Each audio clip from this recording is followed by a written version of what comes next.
This conference will now be recorded.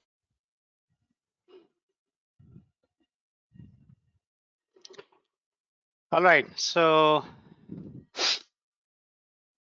let us continue today, the remaining. Yep. So just to recall, yesterday it got interrupted. So let me recall a couple of minutes. Sure. Yesterday's discussion. So yesterday we defined project, program, portfolio. So project is temporary in nature. So every project is having definite start and definite end date.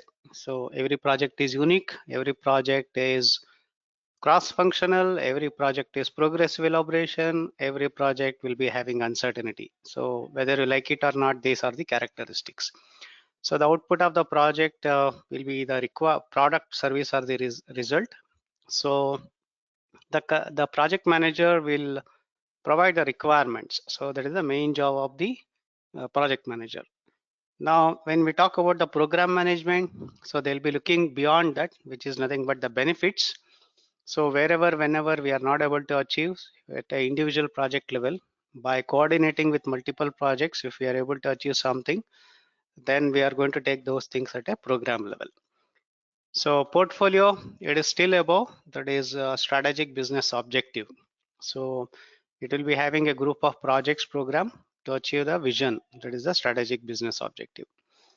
Operation, which is business as usual, anything which is repetitive, which is ongoing, which is not having any end date, we are going to consider as an operation. It is more of a sustenance in nature. And constraints, we are having time, cost, scope, quality, risk, and resource. Triple constraint or TCS, that is time, cost, and scope. So we understood why we had to consider triple constraint, because uh, obviously the project manager will be looking for triple constraint, not only that, beyond that. And stakeholder, it can be individual, it can be organization who is directly or indirectly influencing or positively or negatively getting impacted. They'll be called as stakeholder. PMO is a supporting organization, I would say. It is a center of excellence for the project management. So there are three types: supportive, controlling, and directive. So in supportive, the controlling power will be low. In controlling, it is moderate, and it is directive, it is high. So based on the kind of expertise that is required, you can have the PMO.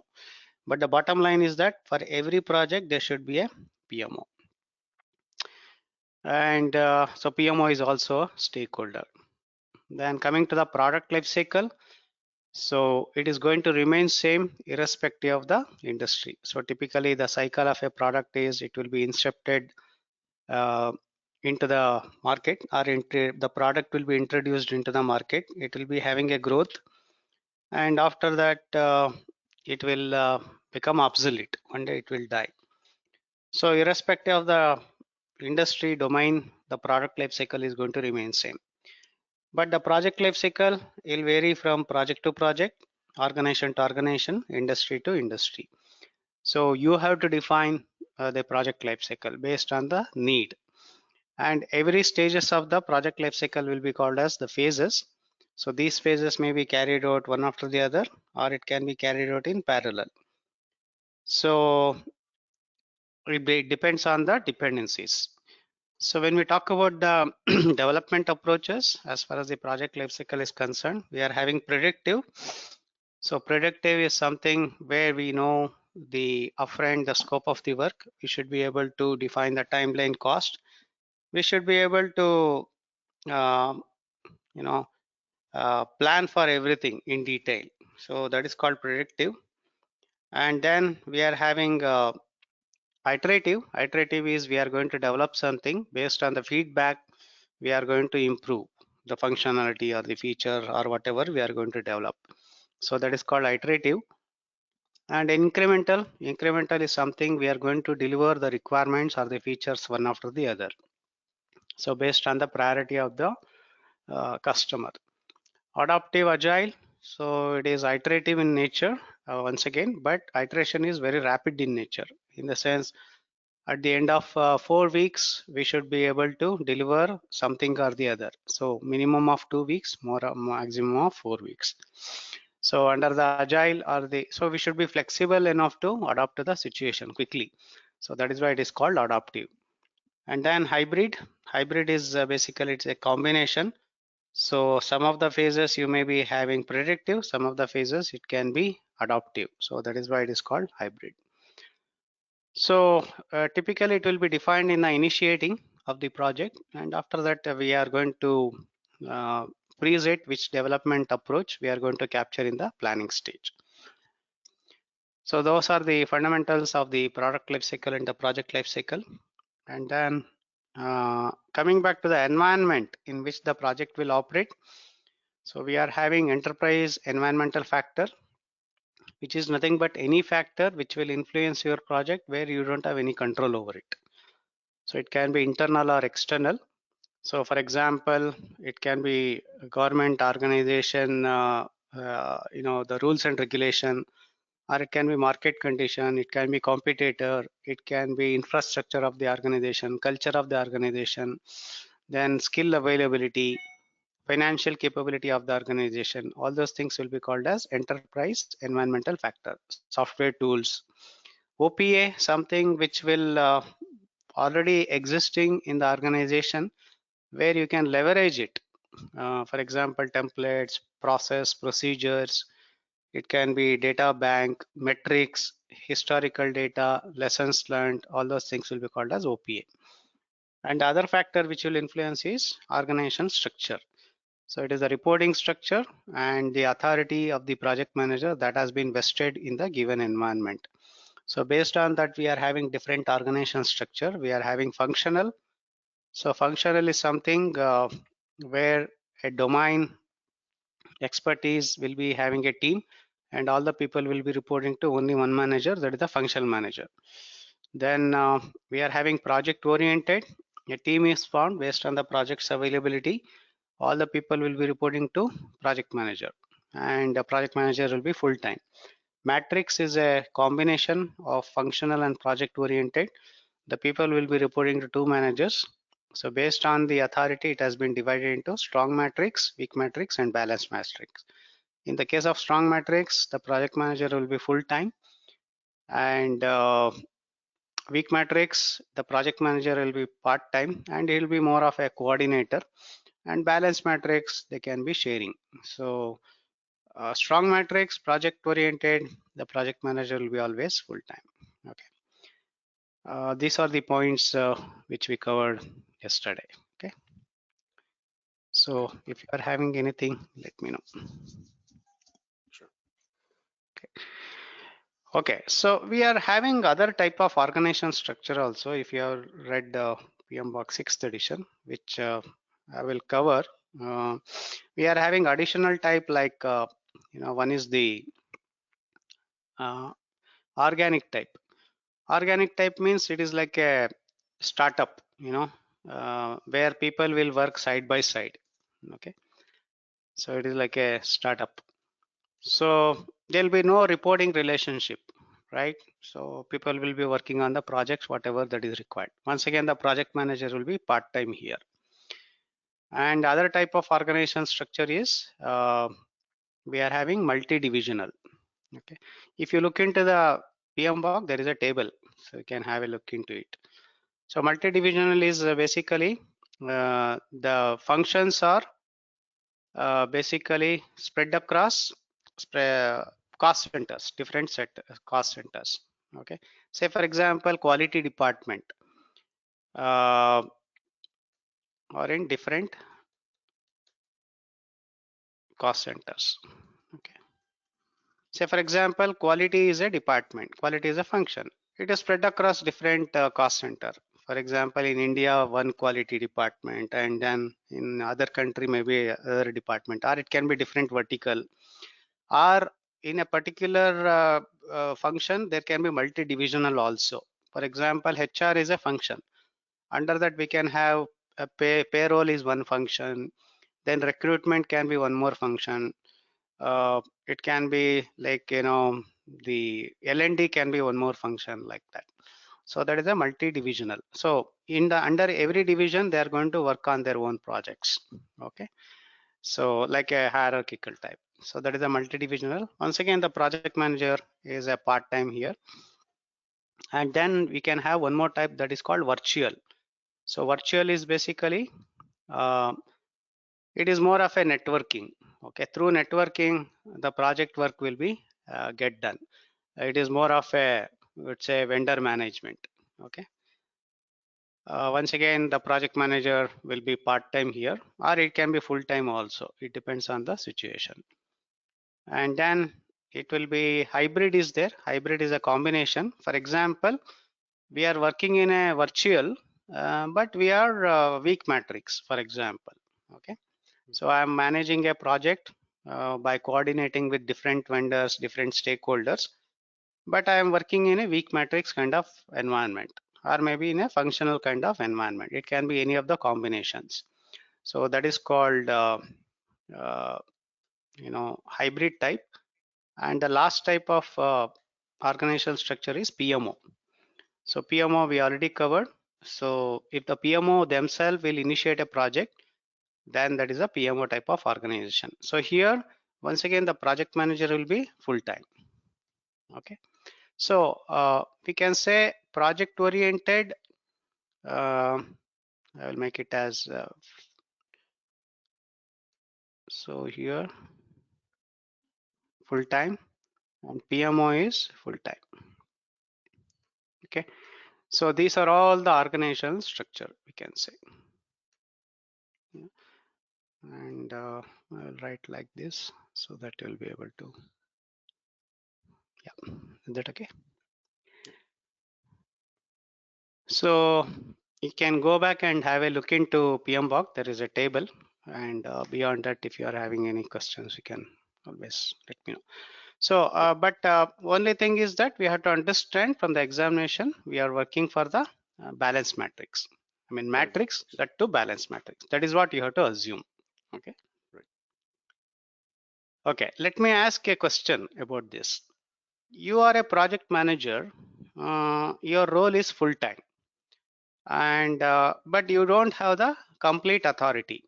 So, which type of organizational structure you are working? So the question is, you are working for a project and your role is full time, and but you are not having the complete authority. Which type of organizational structure you are having? So the options are weak matrix, let us say functional, then strong matrix, and project oriented. So which is the correct answer? Functional. Okay, but you have to look for the first sentence. So what is the first sentence? I mentioned your role is a full time, correct? So project manager is a full time. So when the project manager is full time, obviously it can't be functional and weak matrix, correct? Okay. So it can be only project oriented, strong matrix, or PMO type. So since by looking into the first sentence, the functional and the weak matrix are ruled out, correct? Okay, got it. So you have to eliminate that. Now the second sentence says that you don't have the complete authority. Okay. Now in case of project oriented, there is only one manager. Right. Correct. So, but I am saying that you will not be having the complete authority. Now the best answer is strong matrix, because functional manager is also existing there. Right. Okay. So this is the trick of the trade. Okay. So always try to eliminate the option. Okay. Okay. Yeah. Hope you got the concept, right? Yeah. Yeah. Okay. Yeah. Okay. So that is about the organizational structure, and those are all the fundamentals of the framework part in the PMBOK. Okay. And so the next one is about the let us talk about what is meaning of initiating, planning, executing, etc. at a higher level. So now whenever we are going to start a project, so a customer can be internal or external. Okay, so what is the meaning of internal? For example, a function may be starting a project. So they are going to identify the team and other things, or maybe talking to different functional heads, and they are going to work on a project. So that is called internal customer. But many of the things, the customers can be external, right? Say for example, let us say like this. So let me draw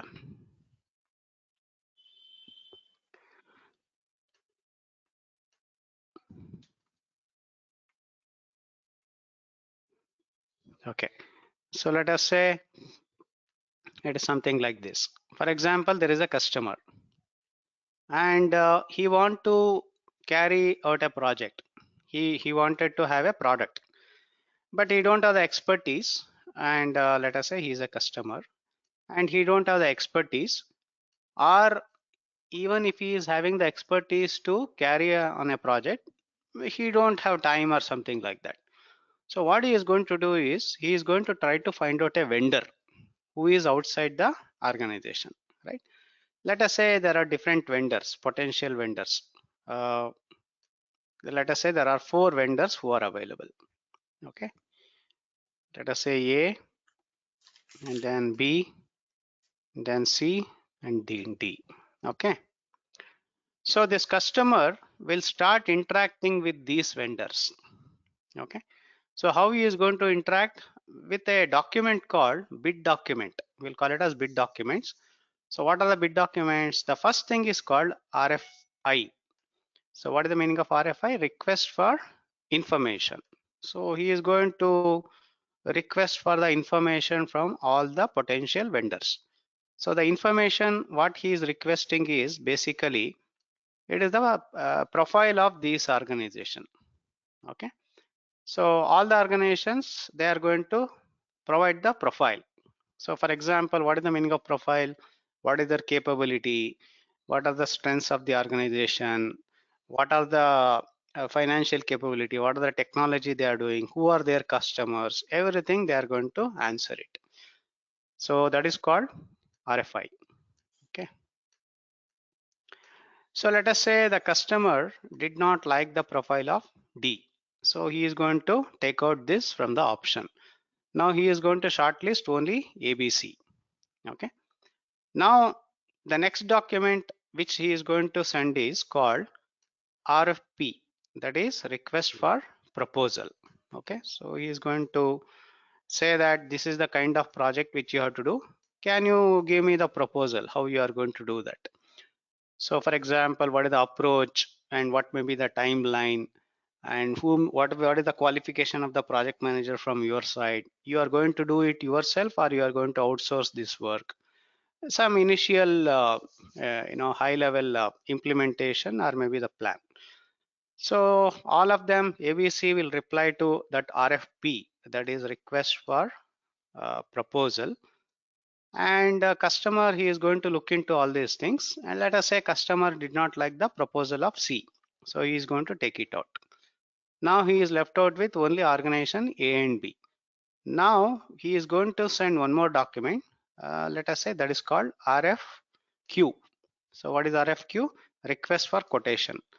So he is going to ask for the money, how much of money or maybe the price it is going to take to complete this project. So both A and B are going to reply to the customer. Let us say the customer did not like the quotation of B, so he is going to take it out. Now he is left out with only A. So now in the sense he is going to award the contract. Okay, so he is going to sign the agreement with organization A. So this is nothing but your agreement. So what is the meaning of agreement? Agreement may be contract, it can be purchase order, it can be MSA. MSA means master service agreement. It can be memorandum of understanding, all those things.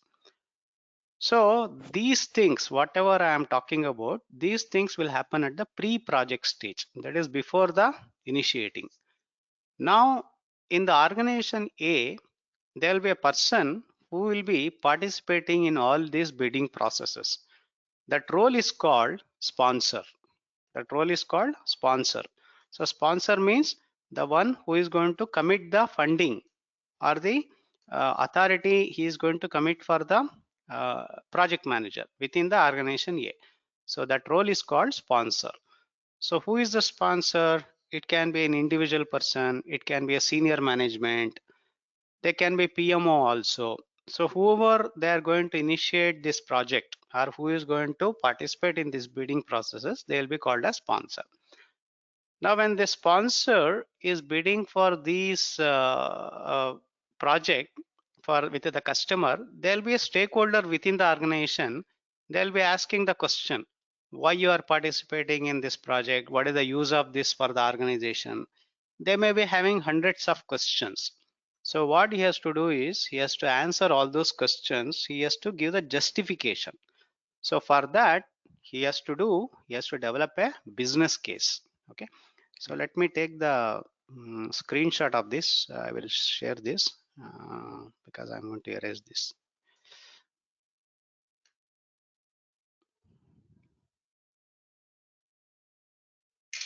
Okay, so now what he is going to do is in the pre-project stage, he is going to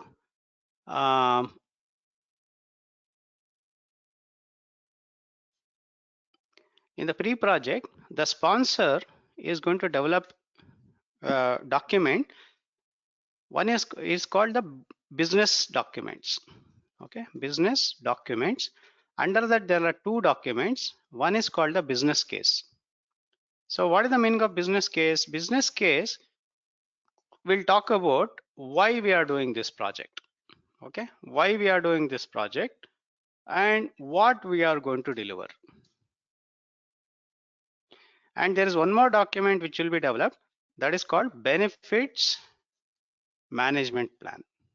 Okay, benefits management plan will capture how we are going to deliver, how we are going to achieve the benefits, and when we are going to achieve the benefits. That is the timeline.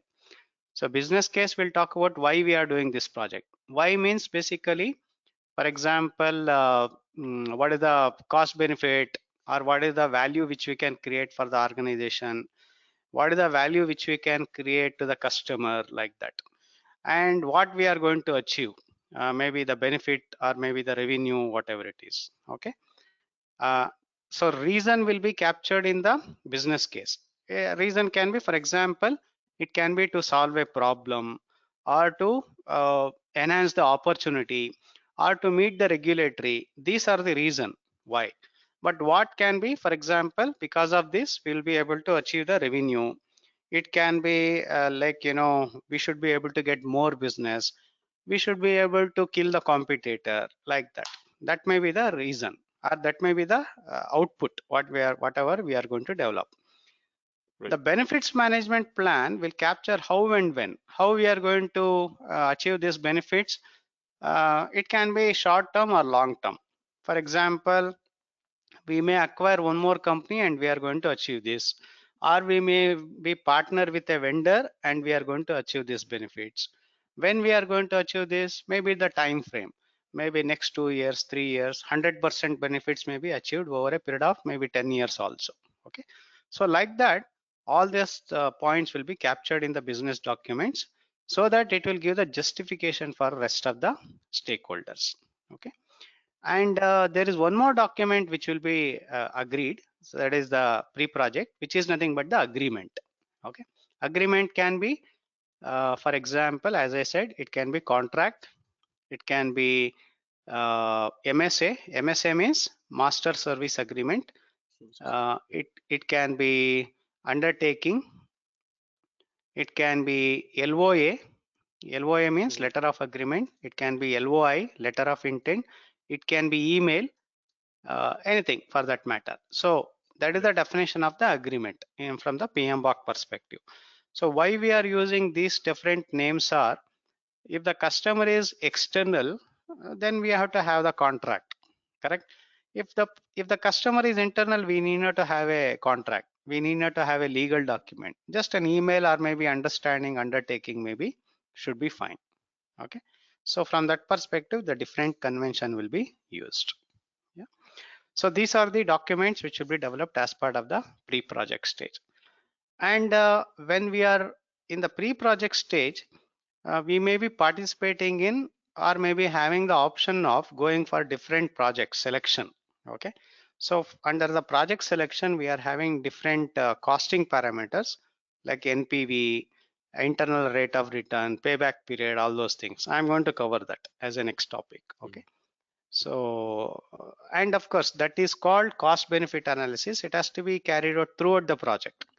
Okay, but at the pre-project stage also, when we are capturing the business case, we have to capture all those things. Yeah. Right. So any question here? Are you able to relate? Yeah, I'm following. Yeah. Yeah. Okay. Okay. Now let us understand the technique of cost benefit analysis. Okay. So I would say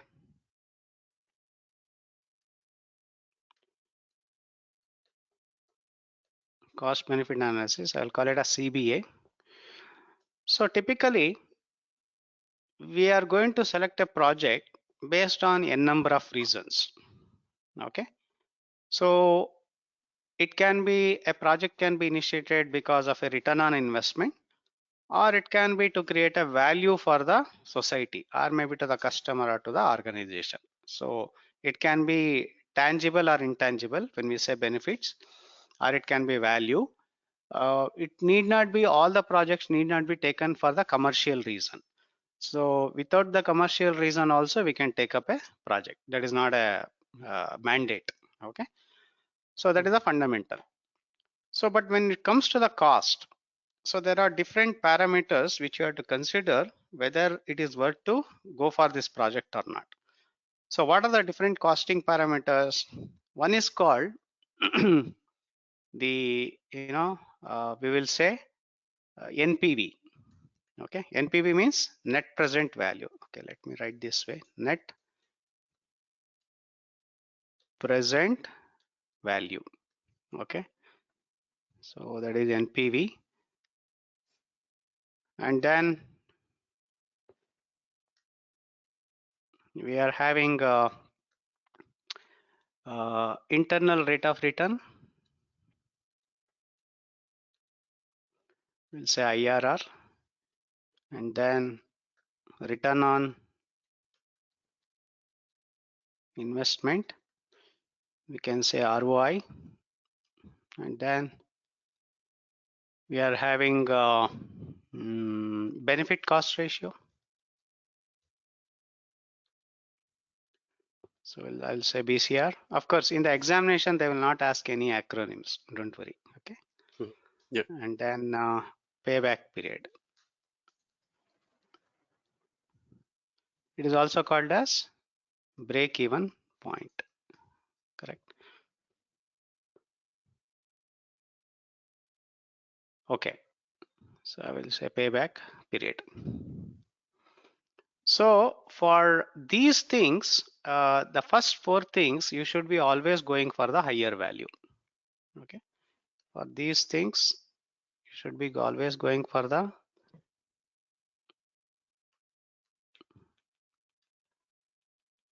higher value.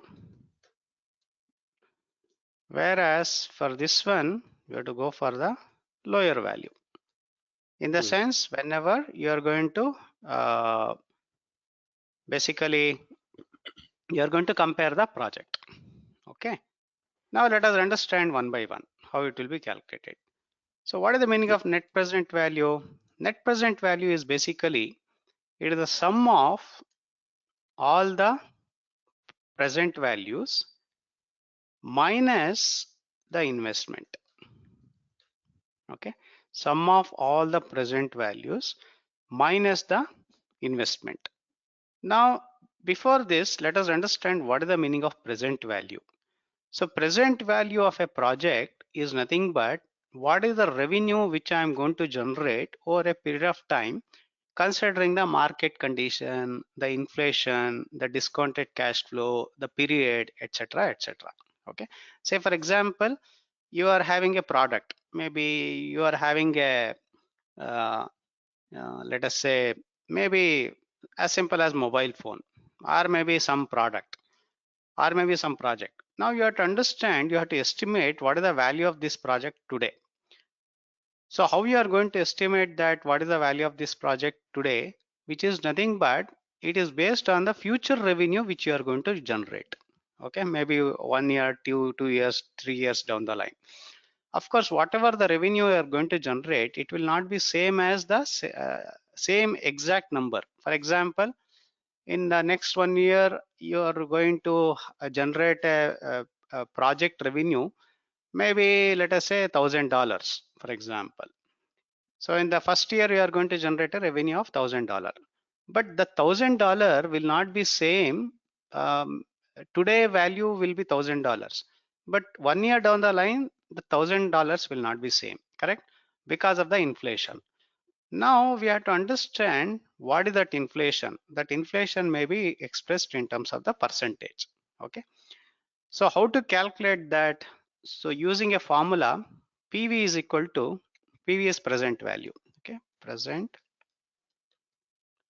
value, which is nothing but PV is equal to FV. FV means future value divided by 1 plus R to the power of N.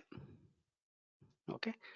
So here FV is future value, R is I would say discounted cash flow, or I would say it can be inflation, or it is also called as internal rate of return, whatever we are talking about. So this is nothing but this R. Of course, this R will be used under different context, which I am going to explain. And N is nothing but the number of period. Now let us take an example. For example, let us say you are investing for a project. Your investment is let us say about $10,000, for example, and the period of this project is for 3 years. Okay, and let us say your R, that is the internal rate of return, or maybe the I would say discounted cash flow. Okay, discounted cash flow is about 10% every year. Okay, now let us say the first year you may be generating a revenue of about, for example, $7,000. Second year you may be generating a revenue of about, let us say, $8,000. Okay, and third year, let us say you are generating a revenue of, let us say once again maybe $12,000, for example. Okay, so these are all the assumptions. Now how you are going to assume the discounted cash flow is 10%, year one you are going to generate 7K, etc. It is based on the different experts' opinion, based on the historical experience, etc., etc. Okay, so in this way you can assume. So now how to calculate the NPV, whether it is worth to go for this project or not. So for every year you have to calculate the present value. For example, first year the PV will be, PV is equal to future value. So what is the future value? It is 10,000, correct? So 10,000 divided by 1 plus 0.1 to the power of 1. Right? So are you able to understand how I am writing? Yeah, I'm just, how did you get the present value as 10,000? Yeah, so no, it is 10,000 is the future value. So the formula is future value divided by 1 plus R to the power of N, right? So, Yeah, okay, I'm sorry. Yeah, how did you get sorry. future Yeah, value? you're right. You're right. You're 7,000 is the value. Okay. I got confused there. Yeah. Yeah. Okay, great. So this is 7,000 future value divided by 1 plus 0.1. 0.1 why? Because it is R is 10%, right? So let us say you are going to get a value of whatever. Let us say if you want to calculate, so that will be 7,000 divided by 1.1, correct? Yep. So you are going to get a value of 6363 approximately 6363. Okay. Now second year. So second year similarly you have to calculate. So PV is, let us say it is 8,000 divided by, I am writing straight away 1.1 to the power of 2. So because it is the second year, so you are going to get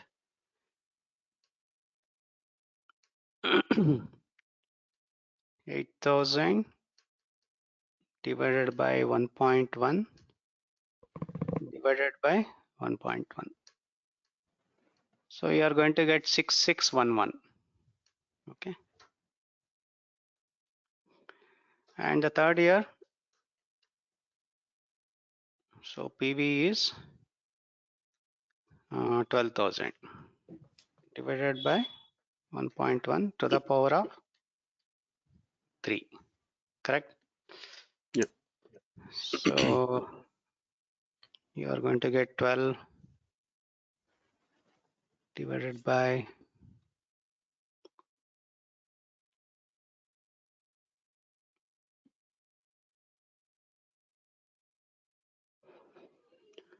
so you are going to get 9015 roughly. So now how to calculate the NPV? NPV is nothing but sum of all the PVs, correct? So sum of all the PVs, which is dollar 6363 plus 6611 plus 9015 minus, so is equal to, you are going to get 21,989. 21,989 minus investment. Minus investment is 10,000. Right. Okay. So we are going to get it 11,989. Okay. So this is the NPV. So the NPV should be always positive. Correct. So because it is the net. Net means basically the difference between the inflow and the outflow. So the inflow should be always greater than the outflow. Then only it makes sense to take this project. So what we have to do is, when we are bidding for the project, you have to compare this number with some other project also. If you are having, for example, this is project A, you are having one more project B. So to compare these two values NPV, the one which is higher, you are going to consider that. Okay. So in this way, the project selection will happen. So this is one of the parameters. Okay. Now similarly, internal rate of return. So internal rate of return, for example, you have to consider which project is going to fetch higher rate of return. For example, it is something like you are putting the money in bank, or maybe instrument. Which is the instrument which is going to fetch higher return, whether the bank is going to give or maybe the stock market. So the one which is going to give higher return, you will invest that money, assuming of course market condition, risk factors, everything. The same way here also the project will be selected. It will be expressed in terms of the percentage. Okay. And the next is called return on investment. So return on investment is basically our average annual return you have to calculate. So for example, you can say ROI is equal to, we can say average annual return divided by the investment, okay, into 100. So that is how it will be calculated.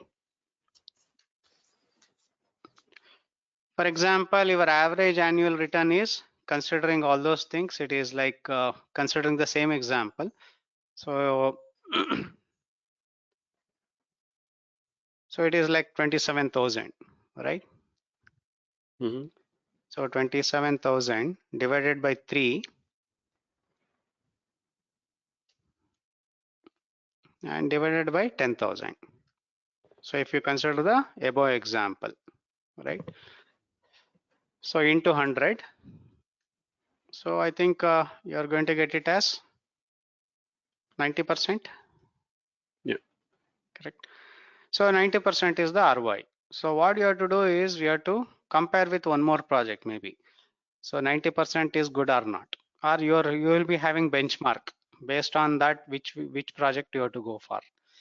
So the higher the return on investment, better is the project. So this is the way the ROI will be calculated. Okay, and then benefit cost ratio.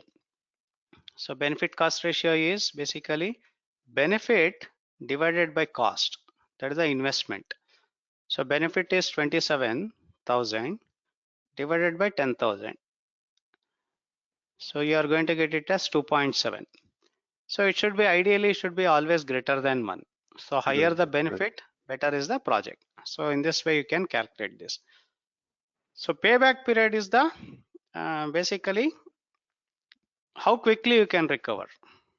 Okay, for example, you are investing $10,000. Every year you are getting $2,000. So the payback period will be 5 years, right? So payback period should be always lower. So in this way, the different parameters will be used to calculate or maybe used for project selection method. Is that okay? Yep. Okay. Now let us extend this discussion.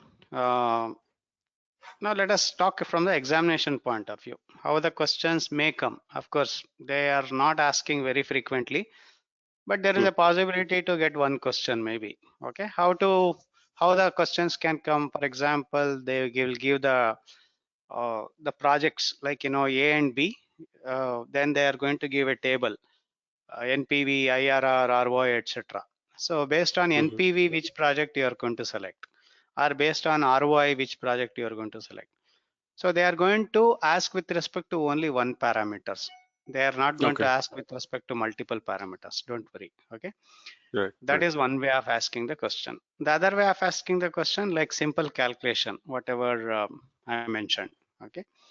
And the third way of asking the question is like this. For example, let us say project A is there, and $10,000 is the let us say NPV, and the duration, let us say it is for 1 year. Okay, and there is one more project B. Let us say dollar, it is about 40K is the NPV, and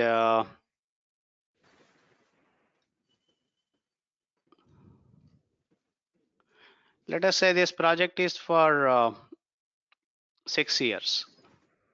Okay, so which project you are going to select?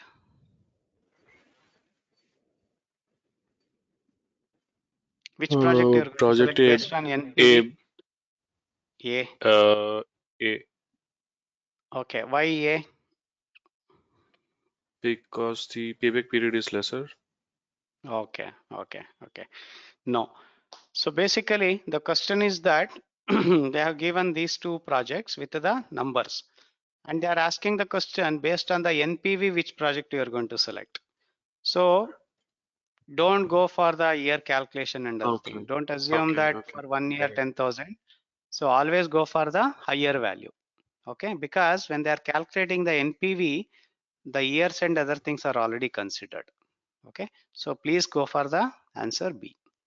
Okay, so this is the trick of the trade. Okay. Yep. So this is the way the question can come. Okay.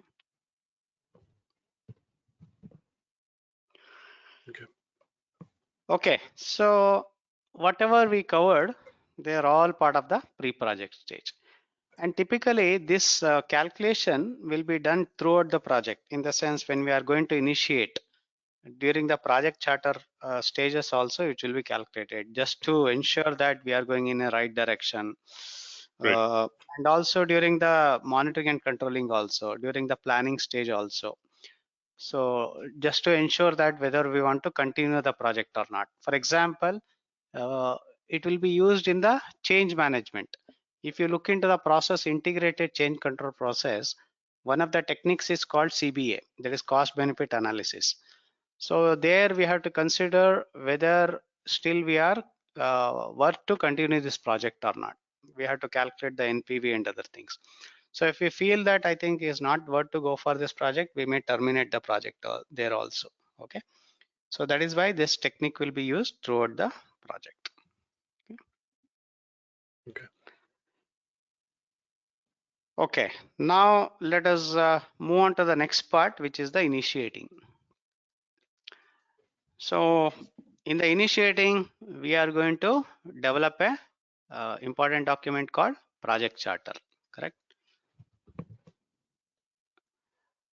So project charter is a high level document which consists of high level scope, high level requirements, high level timeline, high level budget, high level risk, and it will be having the key stakeholders list, who is the project manager, what is the authority of the project manager, all those things will be covered, whether it is a full-time, part-time, etc.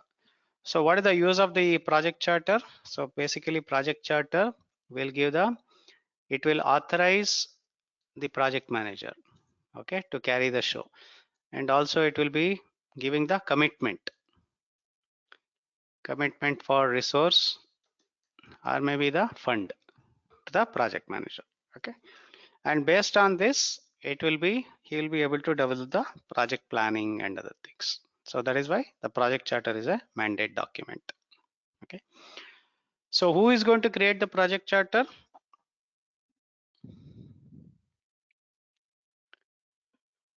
The sponsor? Yeah, sponsor, okay, but he can delegate this work to project manager also, okay. Right. But the accountability lies with the project sponsor. So he can delegate this work to project manager. For example, we have worked in projects earlier, many projects.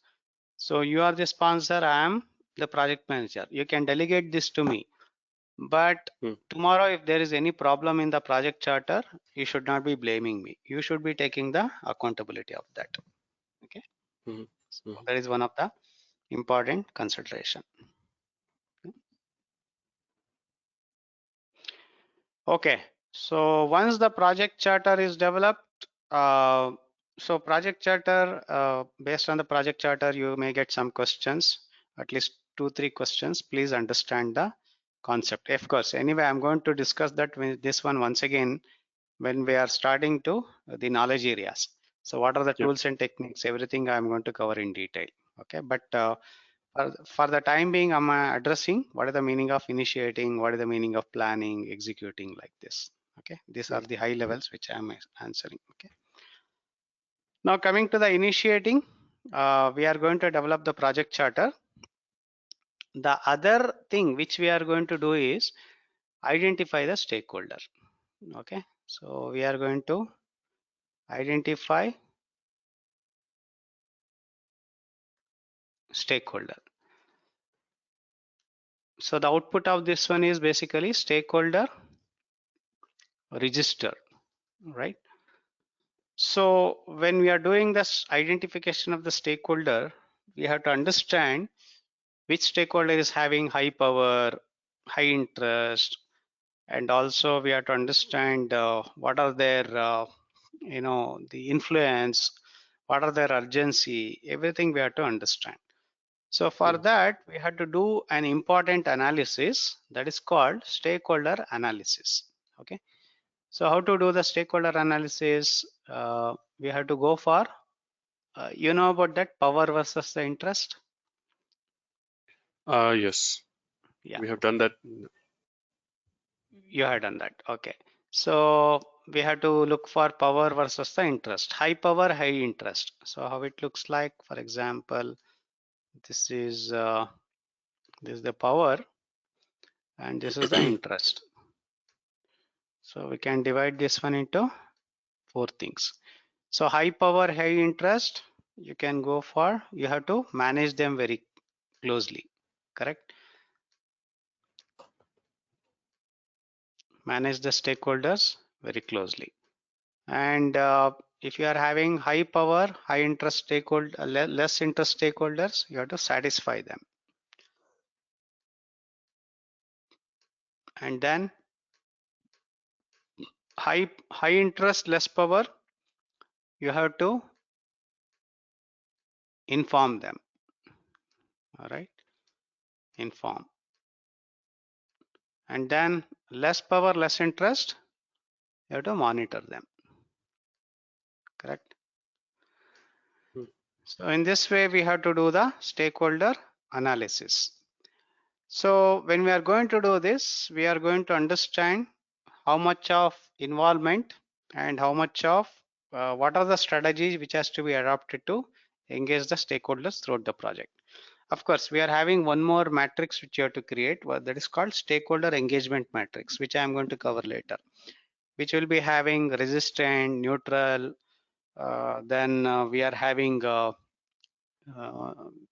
the supportive, leading, unaware. So these are the different the engagement level which you have to look for. So based on the stakeholder need, and accordingly we have to engage the stakeholders throughout the project. But in the initiating, this is one of the analysis which will be carried out. Okay. So based on this, we have to what we have to do, we have to go for the stakeholder register. So the stakeholder register consists of the stakeholder's name, from which function they are coming, and then what are their contact details, what is their power, interest, whether they are external, internal, all those things will be captured. Okay. Mhm. Yeah.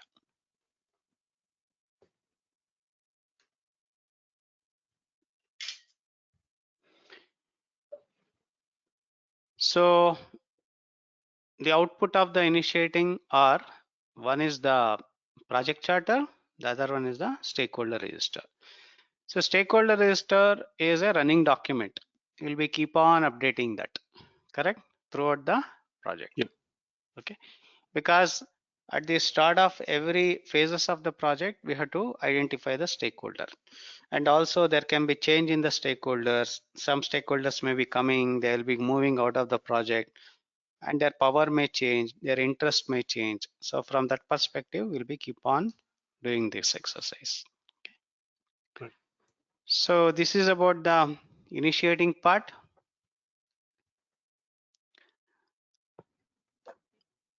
So this is initiating. We can say this is the pre-project stage. Okay. Now let us understand the planning.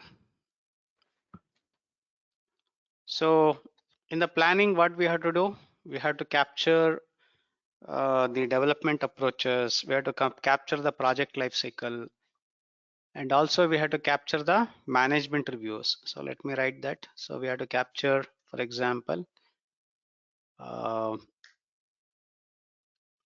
development approach.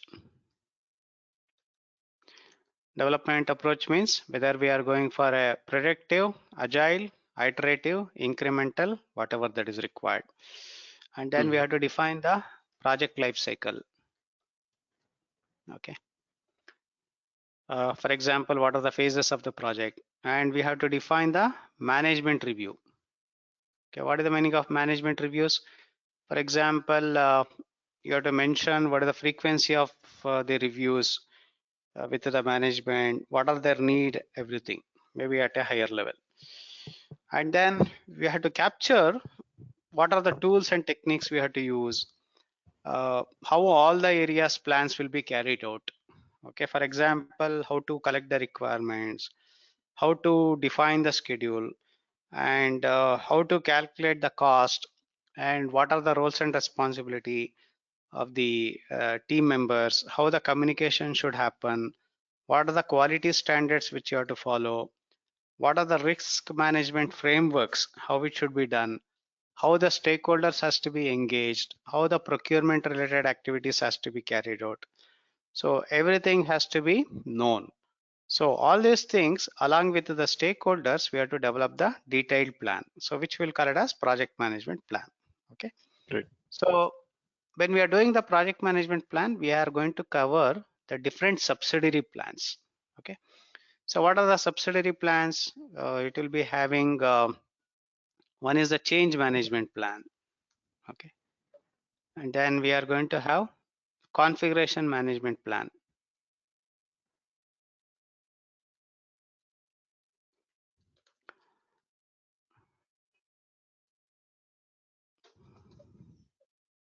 So it will be having, then it will be having scope management plan.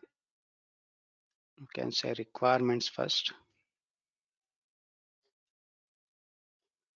then scope management plan, then schedule management plan, then cost management plan, then quality,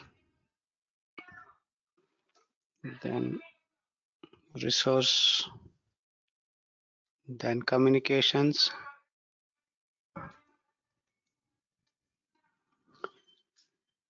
then risk, then procurement, and then stakeholder.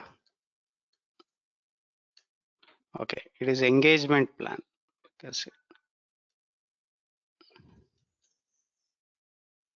Okay, and also we are going to have 3 baselines: scope baseline,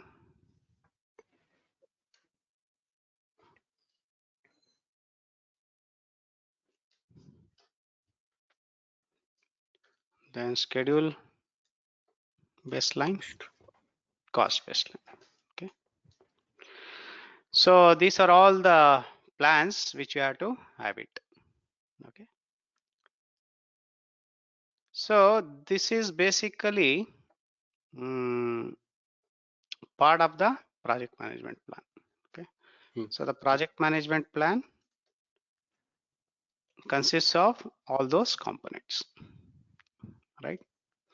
So if you are able to understand every knowledge area, so we are having 10 knowledge areas, right? So integration is one of them. So now every subsidiary, every knowledge area is going to develop the respective subsidiary plans. So 1, 2, 3, 4, 5, 6, 7, 8, 9, and then these are all the additional components. So basically these are all the additional components. Okay, and let me make it as maybe right, and these are all the normal plans, and of course we are going to get 3 baselines: scope baseline, schedule baseline, and the cost baseline. So what is the difference between plan and baseline? So plan will capture how the things has to be carried out.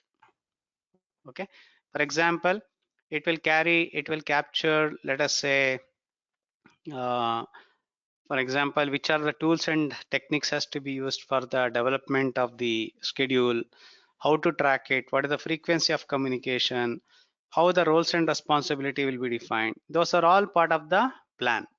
Okay, and how the changes has to be addressed. So these are all basically, it will indicate how parameter. Okay, whereas the baselines, so we can say the baselines will capture what means what we have to deliver, what is the timeline, what is the budget of this project. So everything will be captured between in the baselines. Okay, so the difference between the plan and the baseline is baseline will capture how, whereas the plan will capture how, whereas the baseline will capture what. Okay, so basically the output of the planning is project management plan. So it will capture how the entire work has to be carried out.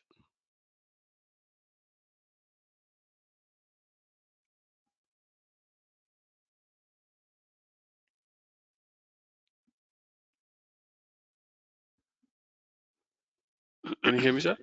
Yeah. I think you got Okay. disconnected, I believe. Yeah. Oh, okay. Yeah. Okay. So, any questions here?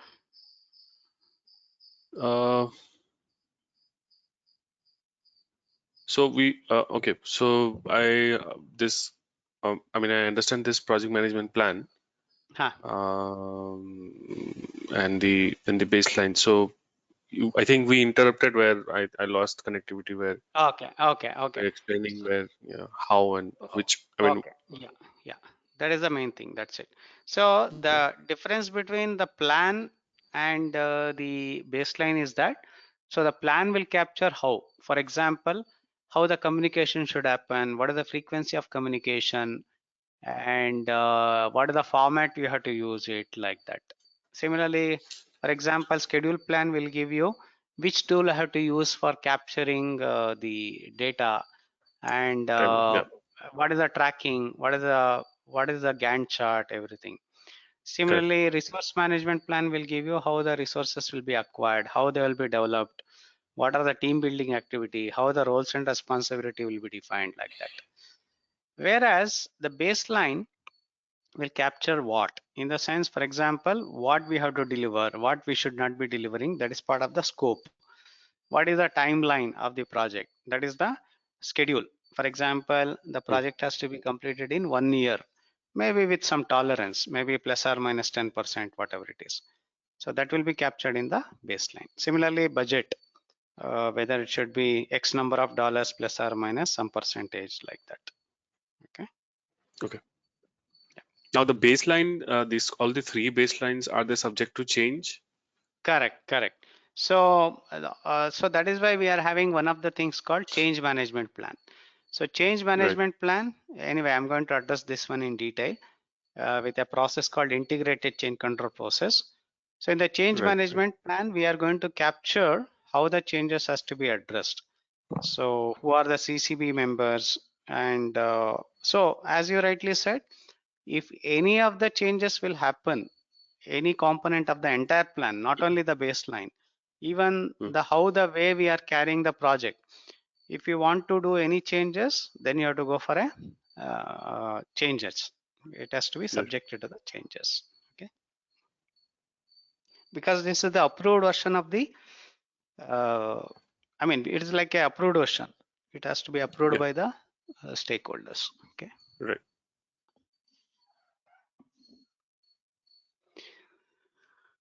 Okay. So, so this is about the planning. Mm. Now the next is about executing. So execution is basically we are going to implement all the plan, whatever we are supposed to deliver.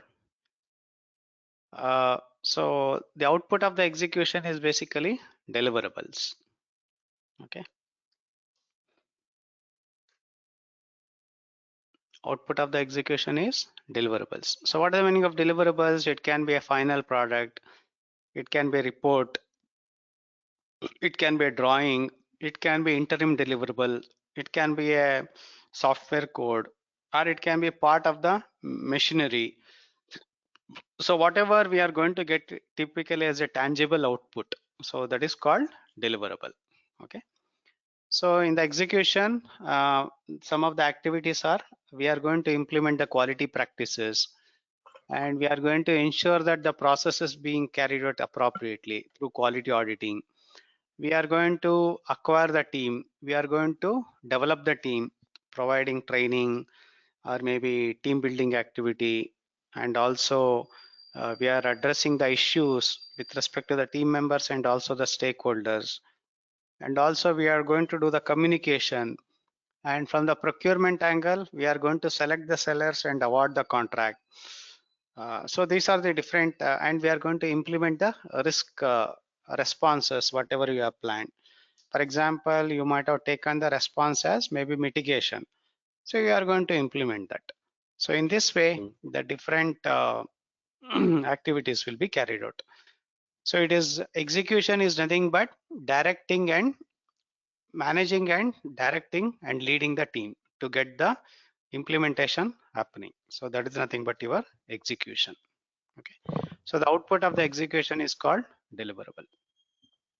Okay. okay. So the next is called monitoring and controlling.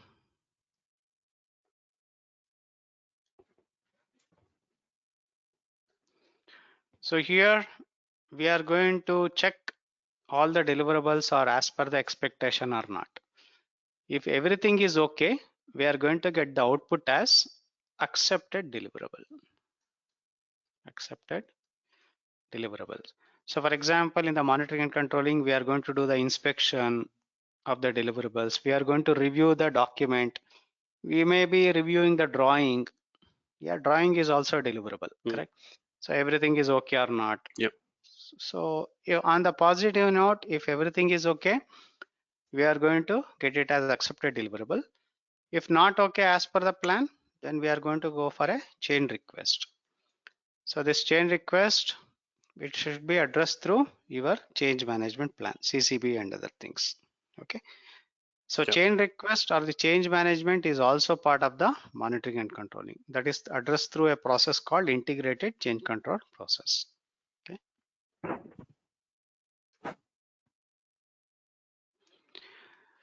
So in the monitoring and controlling, basically we are going to review tracking of the progress of the project against the baselines, against the plan. So if everything is okay, fine. Otherwise, we'll go for the corrective and preventive action. And the last is closing. So closing has to happen not only at the end of the project, but also in between the phases of the project. So that is why we are having a process name called close phasing or the project. So the output of the closing is final product, service, or result. So which will be handed over to the intended audience.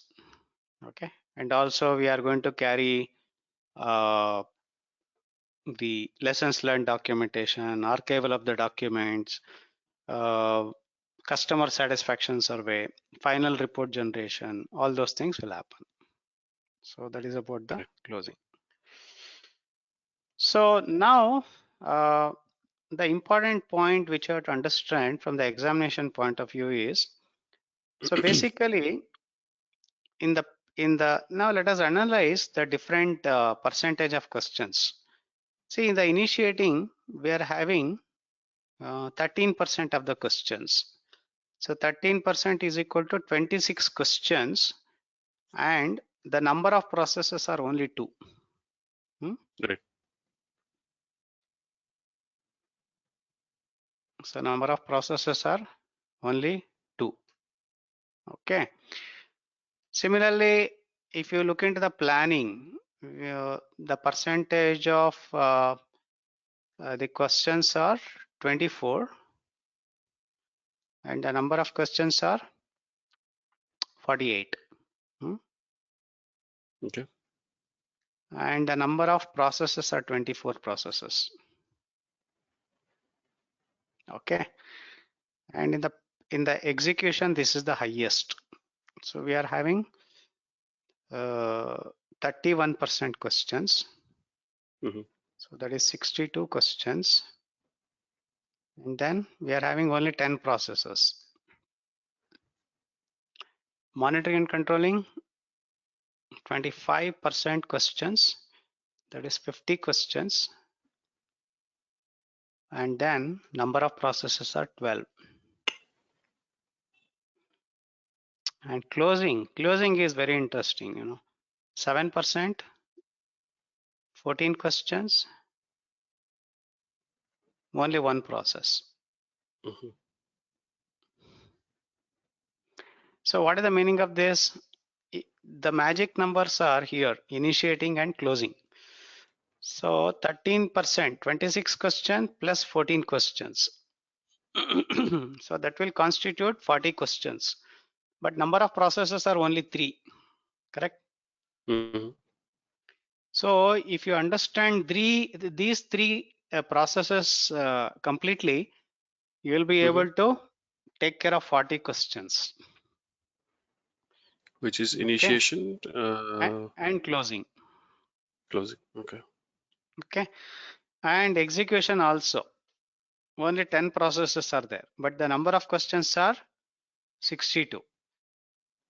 So out of 49 processes, if you take care of 13 processes, Okay, then you are done with 102 questions. Hmm. Are you able to understand how the concentration should be there? Yeah. Okay. Right. And the rest of the 98 questions are between planning and monitoring and controlling. Right. Okay. So, so the execution, if you are thorough, I mean, these three, you are done with the most of the things. Of course, we know that in the examination, there is no passing percentage. We are having only the grading level. So we have to do everything, all the 5 domains good. So that is a basic thing. But I'm just mentioning how the strategy for the number of questions you have to take in the mock, or maybe once again the reading and other things. That is what I'm trying to say. Yeah.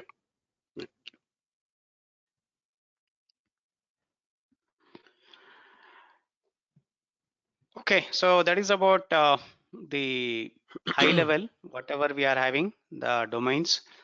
So before the initiating, we have to do the pre-project stage. Under the pre-project stage, we are going to capture all the things like, for example, the business documents, and also we are going to capture basically the agreement, everything will be signed. And then initiating, we are going to develop the project charter. Planning, we are going to develop the project management plan along with the stakeholders. And of course, kickoff meeting, everything will be carried out in the planning. And then execution, we are going to implement the plan to get the deliverables. Monitoring and control, accepted deliverable will happen through testing, inspection, etc. And on a positive note, if not acceptable, then we'll go for a change request. So that will be addressed through your change management, everything. And the last is about closing. So closing, we are going to get the final product or the service or the result. Right.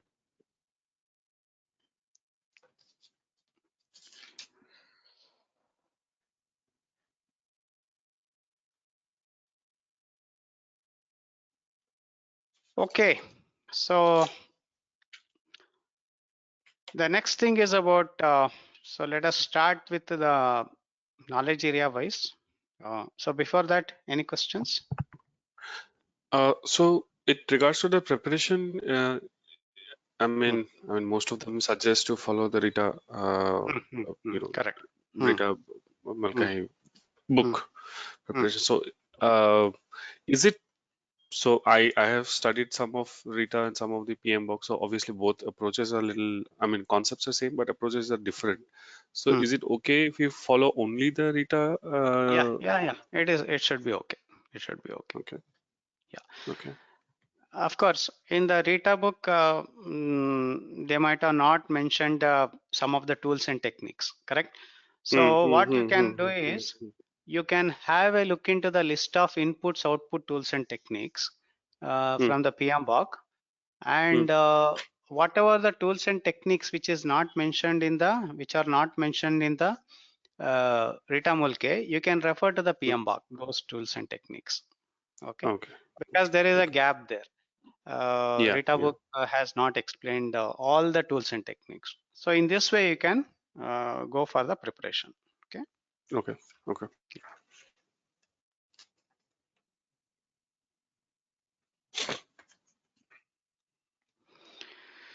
Okay. So now let us start with the. So do you have mock test and other things already?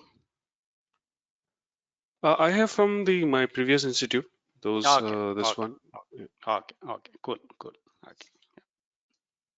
But I to be honest, Frank, I haven't not gone through. I haven't not gone through the tests yet. Yeah. Okay. No problem.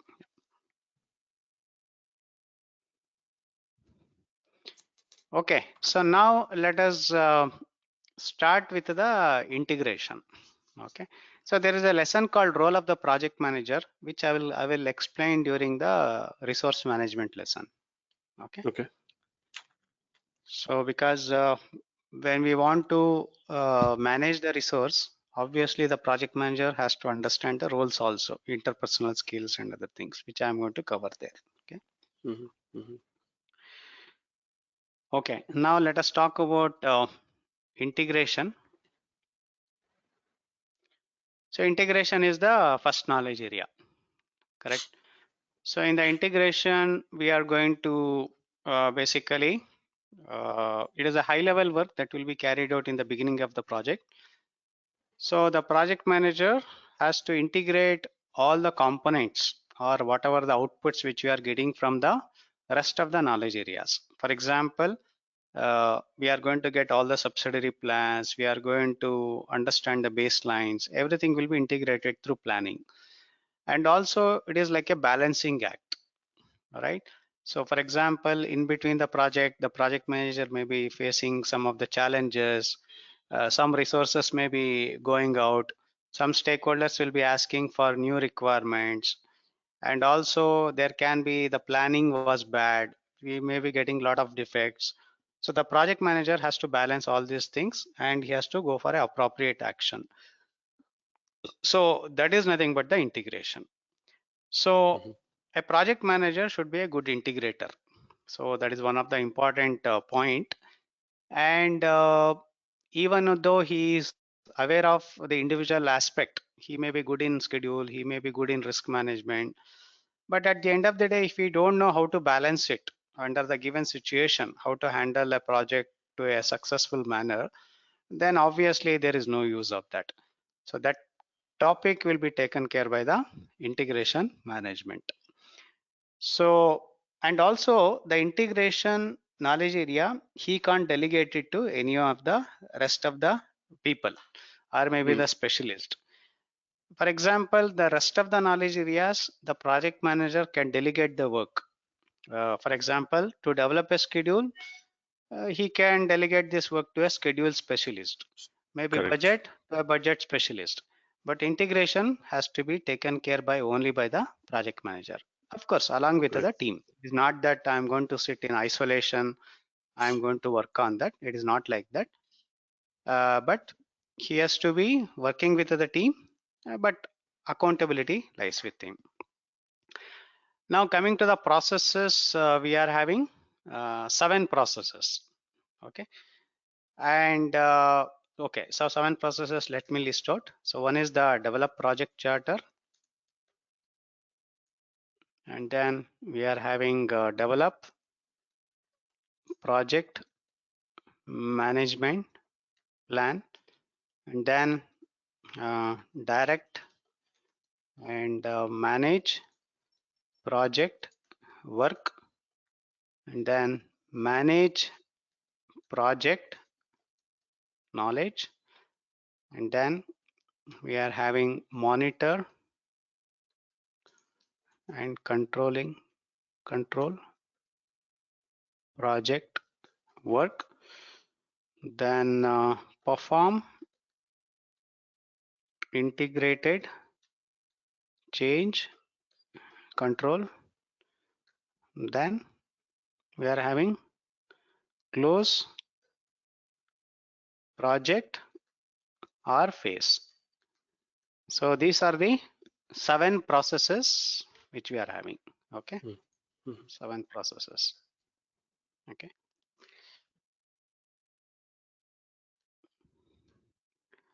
So develop project charter comes under the initiating, and then this comes under the planning, and this is execution. This is also execution, and this is monitoring and controlling, and this is monitoring and controlling, and this is closing. Yeah. Okay. So integration is the unique knowledge area where it covers all the 5 domains, all the 5 process groups. Right. That is initiating, planning, all the things. But whereas the rest of the things, it will not cover each and everything. Okay. So anyway, we are going to discuss about rest of the knowledge area later. Now in this integration, I am going to cover now only the 3 processes: develop project charter, and we are going to cover manage project knowledge, and then we are going to cover perform integrated change control. Okay. Okay. So rest of the things we'll come back to that on the later stages. So maybe after covering all the knowledge areas, because if you cover rest of the knowledge area, we are integrated. So that is the meaning of that. Okay. Understood. Yeah. So now coming to the develop project charter. So what are the, so develop project charter, as we said, project charter is a mandate document. Project charter talks about the existence of the project. So without project charter, there is no project, right? So to develop a project charter, obviously, we have to have some of the inputs. Of course, I'm going to write a few things. So the inputs are maybe business documents, okay, which we are getting from the pre-project stage. That is business case, benefits management plan, and we have to consider the agreements, and then we have to consider EEF and OPA. So EEF and OPA are a common input for most of the processes, because to carry any process we have to understand what are the environmental factor which may object, or maybe which may be a hurdle for my process. And OPA, to carry up any particular process, we have to understand which are the factors which can be leveraged, which is already existing. For example, templates, historical data, etc., right? So that is why these two components will be input for most of the processes. Now coming to the tools and techniques, for example, you can use meetings, and expert judgment is the common thing, correct? So expert judgment, EEF and OPA, these three are very common for all the processes from the input and tools and techniques perspective. Okay, expert judgment. So expert judgment is basically involving the subject matter experts.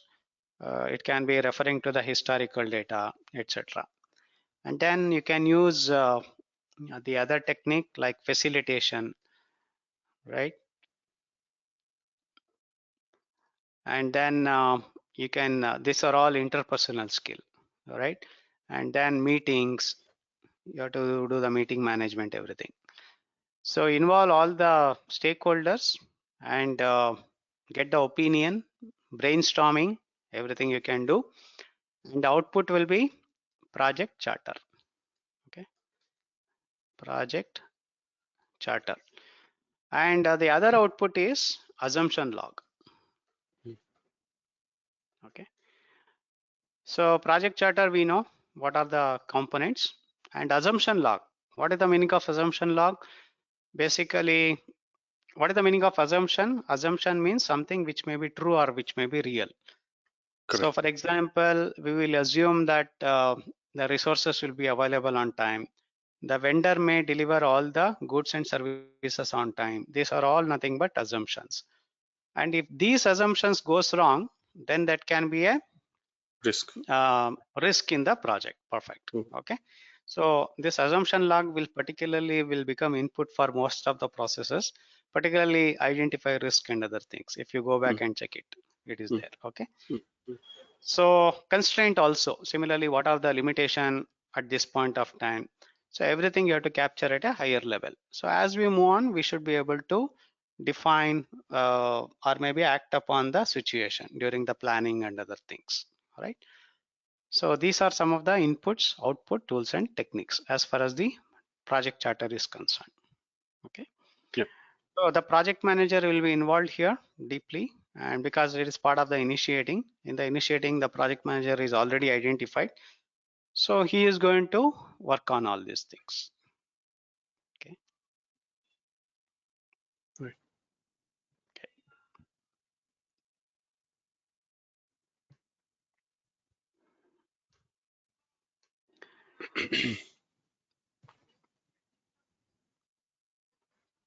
So the next process which I'm going to cover is about, of course, develop project management plan. I'll come back to that later. So output of the development project management plan is basically the project management plan. So it will capture all the components which I mentioned previously.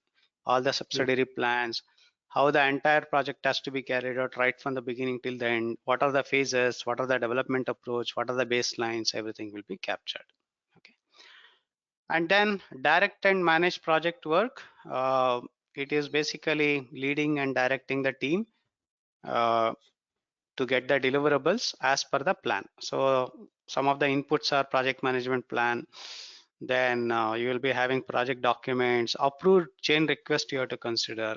Approved chain request is one of the outputs of the integrated change control process. So whatever the changes that has been approved by the CCB, we have to ensure that we are implementing that. So that is why we have to consider. And tools and techniques will be PMIS, that is Project Management Information System, which consists of all the tools and techniques, whatever we are supposed to use to implement the plan. For example, it can be MS Project, it can be your information system, communication systems, everything, right? Okay. Okay. And the output of that particular process is deliverable, okay? And also work performance data, right? So we know, so I would like to explain, there is one more point which is about work performance data, information and report, right? So there is a concept in the PMBOK, if you know that. So let me explain that one here itself. This is coming under direct and managed project, is it? Yeah, I mean, it is not the question of direct and managed project. Basically, this work performance data, information and report, it has to happen throughout the project. So basically, for example, when we are doing the monitoring and controlling, if you look into the control processes, information data will be the input, information will be the output. Okay, so I'm going to explain that. So that is called project workflow. Okay, so this is the heading. Hello. Yeah, I lost you in between. I think my network today is a little. Okay, no problem. So basically, so this data, information and report, it has to be carried out throughout the project. Right. Okay. Say for example, data is a raw data. So in the project workflow, there are three things which will be captured throughout the project. One is called the work performance.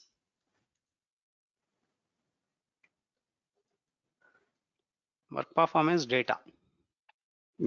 So work performance data is a raw data. All right. And this will be converted into information. Work performance information.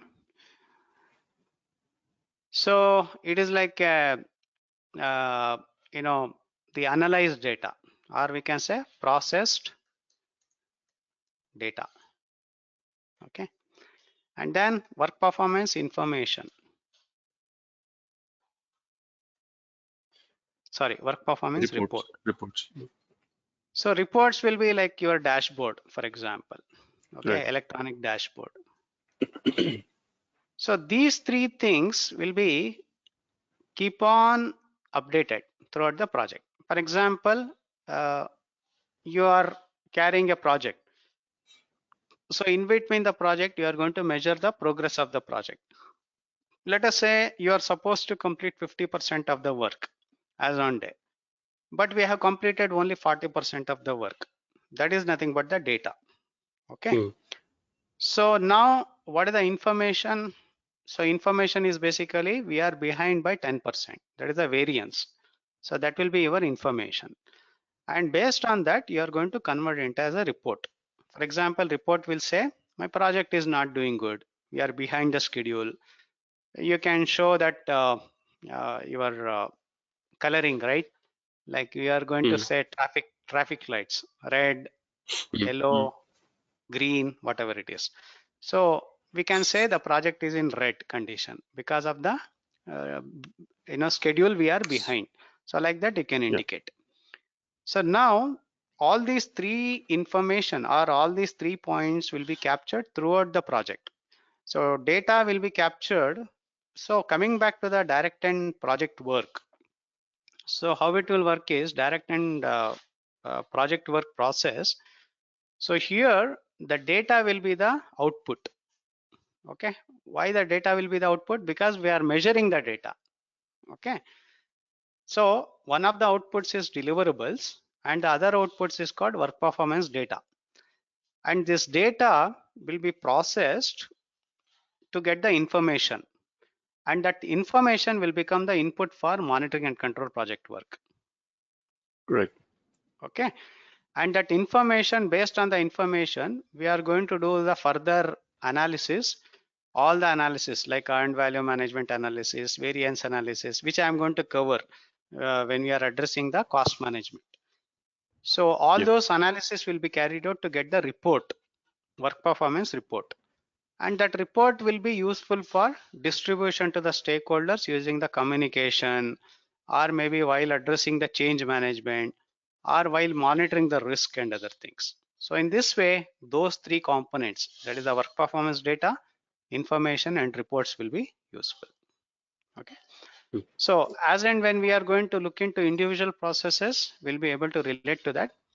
For the time being, understand the direct and managed project work is nothing but basically implementation of the plan and to get the deliverables and the work performance data. And also Right. of course, if any of the changes are coming, we have to address that. Okay, in between. Yeah. Okay, I'll come back to this process in the end after addressing the all the knowledge area. Okay. Yeah. So the next process is about manage and project knowledge. Okay. So what is the meaning of manage project knowledge? Basically, throughout the project there will be learnings, right? So these learnings should not go waste. So that is why PMI has introduced this particular process called managed project knowledge. So for example, what are the ways we can capture the knowledge? Maybe through your brainstorming, it can be through interview, you can conduct some workshops, you can do some trainings, or it can be storytelling, it can be through your knowledge management system, information management system. So these are the main things. So coming to the inputs, we have to consider project management plan, maybe project documents, for example, lessons learned register, right? Lessons.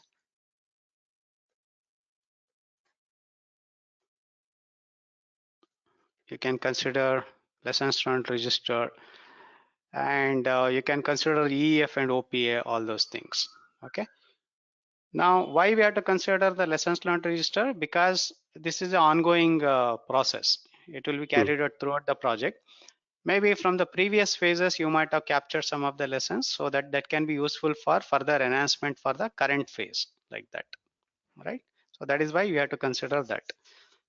And tools and techniques, for example, you can consider information management system, information management. It can be the knowledge management, like that. Okay. So the output will be, once again, the updation of the lessons learned. Okay. Okay. So whatever the learning which we are making at this point of time, you have to update it. So we can say this is the update. Okay. Updates will happen. Yeah. So when we talk about the managed project knowledge, one of the important thing is we have to understand there are two types of knowledge. One is called the explicit. So explicit is codifiable. What is the meaning of codifiable? For example, you should be able to capture it as a data. You should be able to capture it as a graph, numbers, logical ways, logical steps. You should be able to capture each and everything. There is one more type of knowledge which we'll call it as tacit. So tacit is basically, it is a non-codifiable. What is the meaning of non-codifiable? For example, experience, insights, beliefs, all those things will be Right. called as, your tacit. So because the knowledge, when we talk about a knowledge, every knowledge we can't share it. Or even if you want to share it, you may not be able to show it as a graph and representation. So that is why those kind of knowledge will be called as the tacit.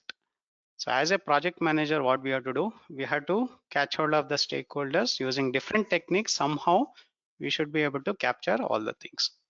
Okay. So that is why this process will be carried out called manage project knowledge.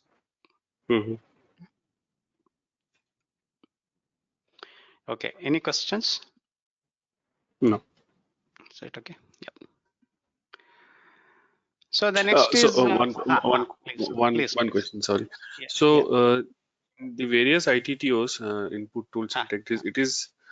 I mean, I know that with continuous, as you go on and proceed studying the different process groups, knowledge areas, the ITT, is it like mandatory to remember from the exam point of view? Is it like mandatory to remember the ITTOs like point by point, or you should have like a, how do I say, like a fair idea of, let's say, for developer, these are the ITTOs required. Yeah, good point. So basically in the examination, they will not ask direct question. For example, what is the tool and technique for this process, that process? But that concept has to be understood. So like, you know that in the examination, everything is a situational based. Now, what you have to do is we have to understand what the situation, what is the situation? So the first thing we have to understand is that in which process group I am working. Am I doing the initiating? Am I doing the planning, executing, monitoring and controlling and closing? And for example, if I am doing the planning, to make this situation correct, or maybe work on this situation, which process I have to use it? If it is I am in the planning, which process I have to use it? And under that process, which tool and technique which you have to use it, or maybe which input is required, what are the output I'm going to get it. So in this way you have to understand, then you should be able to relate.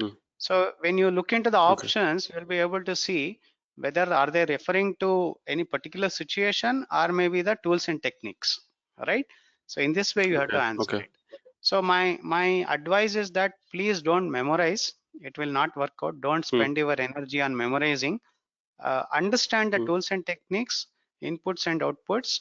In this way, we should be able to answer the questions easily. Okay. Yeah.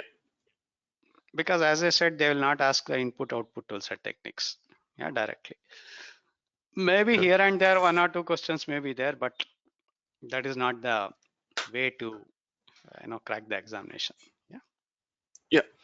So you can whatever the mock test you are having, you can have a look into it, and then even I can provide some of the other links also, which you may be having, but still I will provide.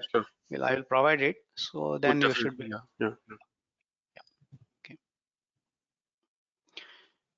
Okay. So this is about the manage project knowledge at a higher level.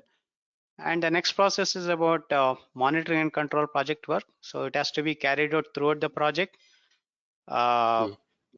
Basically, we have to review, track the progress of the project, and we have to convert the data into information. Information will be one of the inputs, and that information will be compared with the plan using different variance analysis, etc. And output will be called as reports. Okay, work performance reports will be generated.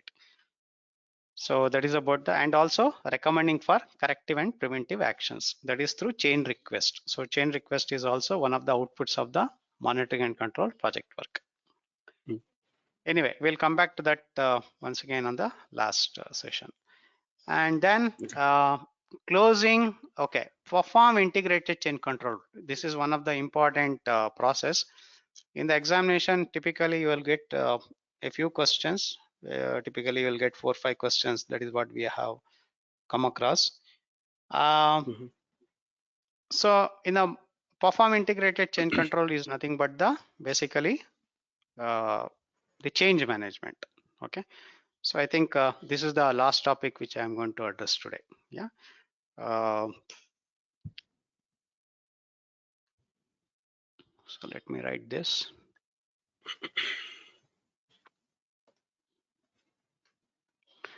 So what is the meaning of perform integrated change control process? Basically, the changes are inevitable in a given project, correct? So what are the reasons for the changes? The reasons for the changes can be so the reasons for the changes can be, for example, new requirements, or it can be because of the updates. Okay, what is the meaning of updates? For example, the government regulatory is changed or the technology is changed, like that. All right. New requirements can be maybe coming from the stakeholder or from the customer. So that can be one of the reasons why the changes can come. The other reason can be corrective action. So what is the meaning of corrective action? For example, while tracking the progress of the project, we may be away from the plan. Let us say we are supposed to complete 50% of the work, but we have completed only 40% of the work. So what we have to do? We have to bring the project on track. So to take the action, we have to go for a corrective action. To realign the situation to the plan, we have to go for a action, which is called corrective action. The next is called preventive action.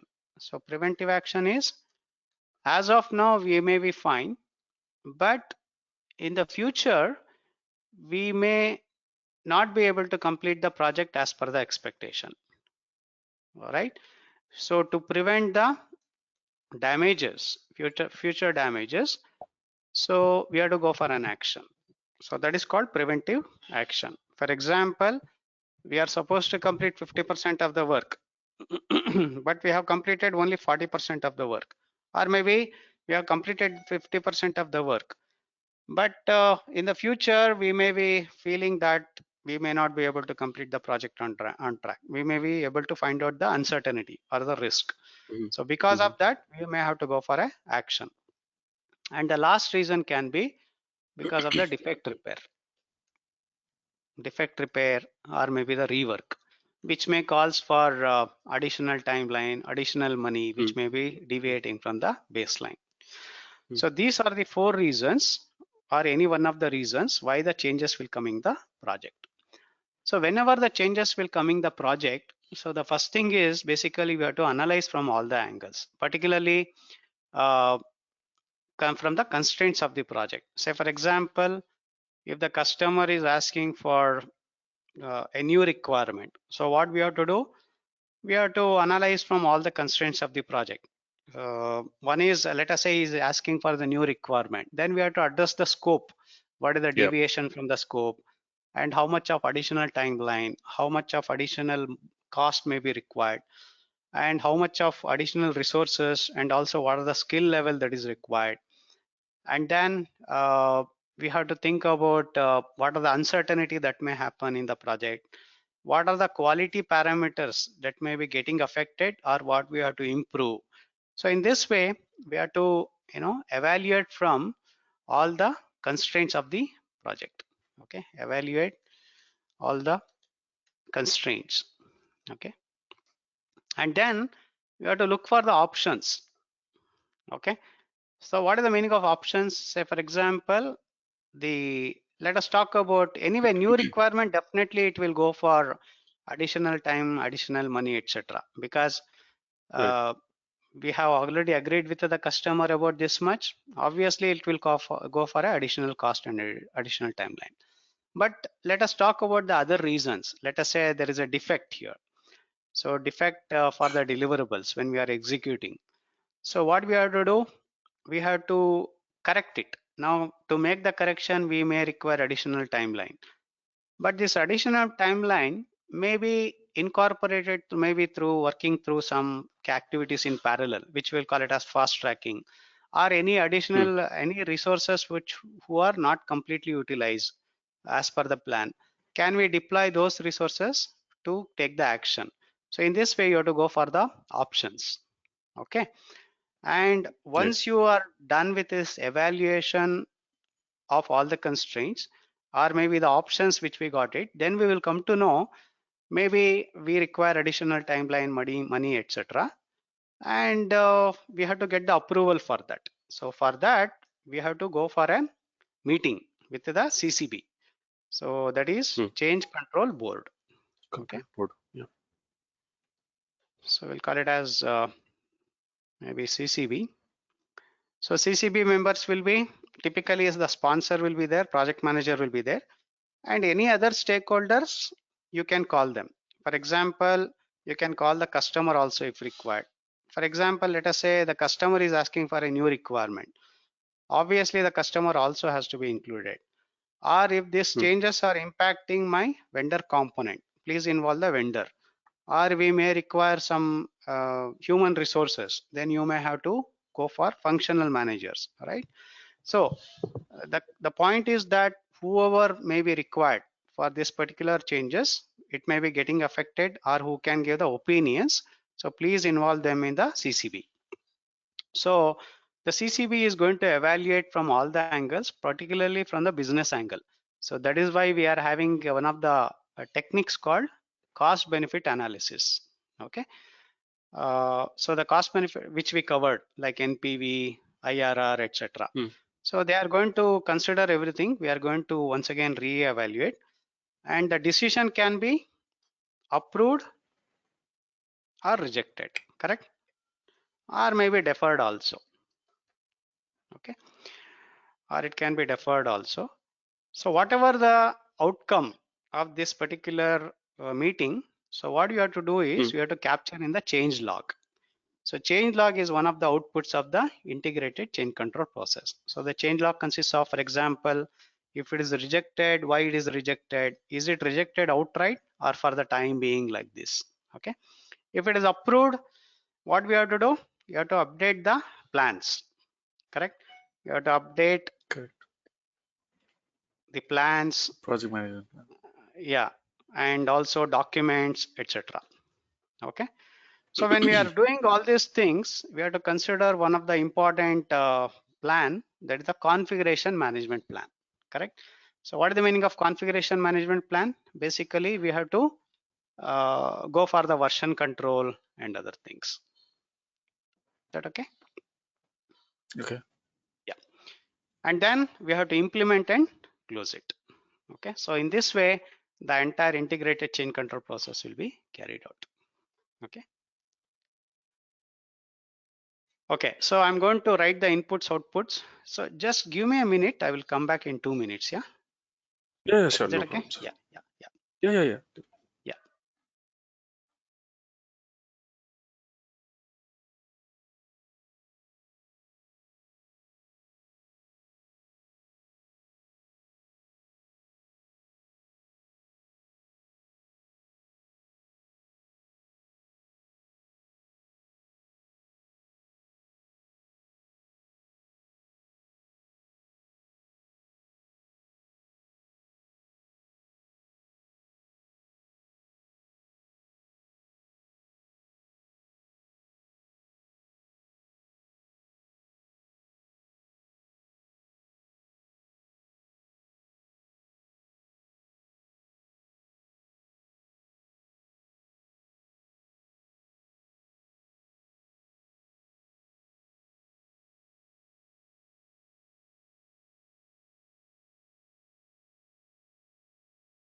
Are you there? Yeah. Okay. So just to recall the steps, the first thing is you have to evaluate all the constraints of the project, of course, the need for the change and other things. And then we have to look for the options, whatever that is possible to implement, how we are going to do that. And with that information, we have to approach the CCB. So CCB will take the decision whether the changes has to be approved, rejected, or deferred. And if it is approved, obviously we have to update the plans and documents and then implement and close it. So in this way, the entire integrated change control process has to be carried out. Okay. So coming to the some of the tools and techniques, basically one is the project management plan will be the input. So please remember, project management plan will be always an input for all the monitoring and controlling processes, because against the plan only we have to track and review, etc., right? Project management plan will be one of the inputs, and then you have to consider the change request is one of the inputs. Change request, basically it captures what are the changes to be addressed, and then the other one is work performance report. Okay. So why reports has to be considered? Because reports will be having the electronic dashboard. So that will be helpful for the CCB to take the action or to take the decision where we stand with respect to the project, and also whether the decision of approval rejection will help. And also it will be having the previous changes, whatever we are raised, how much we are pending, and also what are the issues, present risk, everything will be having, right? So from all the angles, they will be able to evaluate it. So that is why work performance reports is also one of the inputs. And of course, EEF and OPA we have to consider. So coming to the tools and techniques, basically we have to go for expert judgment. It is a normal thing. And then one of the other thing is about CBA, that is cost benefit analysis. So which we covered earlier. So we have to see that what is the impact from the NPV point of view, or maybe from the ROI, internal rate of return, payback period, etc., etc. So this is other technique we can use it, and of course you can use the change control tools. So change control tools involves including your configuration management system, everything, right? And then you can have the meetings using CCB, and the output will be approved change request. Okay. And then we are going to capture everything in the change log. So this is the other main output. And of course, update to the plan, PMP, project management plan, and documents, all those things will happen. Okay. So in this way, the entire change management will be carried out. Okay. So coming to the examination, typically, as we said, we'll be having some questions on this. So how the questions can come? So the steps are important, basically. Okay. Which step has to be? So these are all the steps we can say. So the steps to carry the change management. So for example, if the question says that you're working on a project as a project manager, you are getting a change in between the project. The customer is asking for a new requirement. So as a project manager, what is the first thing you have to do? So the options are, for example, it says that since the customer is asking for a new requirement, implement it. So the second option is get the approval from the CCB. The third option is, let us say, evaluate from all the constraints of the project. And the fourth option is inform the customer saying that I think you are too late. We will not be able to accommodate the new requirements. So these are the four options. So which is the correct option? The constraints, evaluate the constraints. Perfect. So the first thing is you have to evaluate the constraint. Let us say the question is like this. The customer is asking for a new requirement, and as a project manager, along with the team, you have evaluated the triple constraint. So what is the next step you have to do? For example, the options are get the approval from the CCB, and the second option may be implement the changes because you already evaluated, and then the third option may be evaluate from the quality angle. The fourth option may be for example, it will say that say no to the customer. So what is the option? I think evaluate from the quality angle because because it will affect the, I mean, because all the constraints will ultimately affect the quality of the correct. See, in the question, it was saying that triple constraint, right? So what is the meaning of triple constraint? We have evaluated only from the time, cost, and scope. But we know that in the PMBOK we are having 6 constraints. So you have to evaluate from the quality angle also, risk also, resource also. Then only we have to go to the CCB. Okay. Okay. So okay. in this way, it will be asking the questions may come. Right? Okay. Okay. Okay. Any questions about this particular process? No. Okay. So the last process of this particular lesson is close project or the phase. So the closing has to happen not only at the end of the project, but also at the end of every phase. Why we have to carry the closing at the end of every phase? Because every phases may be having some deliverables which may be required to hand over to the intended audience as per the plan, or maybe we may have to take the decision whether we have to continue the project or not. And also the most important thing is lessons learned. At the end of every phases there will be some lessons. So these lessons has to be captured and it may be useful for the further phases of the same project. So that is why it should be carried out at the end of every phases of the project. That is why we are having a process name called close project or the phase. Otherwise they would have mentioned only close project. Okay. So closing of a phase is also called as stage gate, toll gate, end stage, milestone, kill point. So kill point means, for example, you are going to terminate the project, then end there itself. So that is why it is called kill point. Okay. So anyway, we are going to come back to the closing on the last session, because closing, as we know, there are 7% of the question, which is nothing but 14 questions will come. So we have to be thorough with this closing process. Okay. Okay.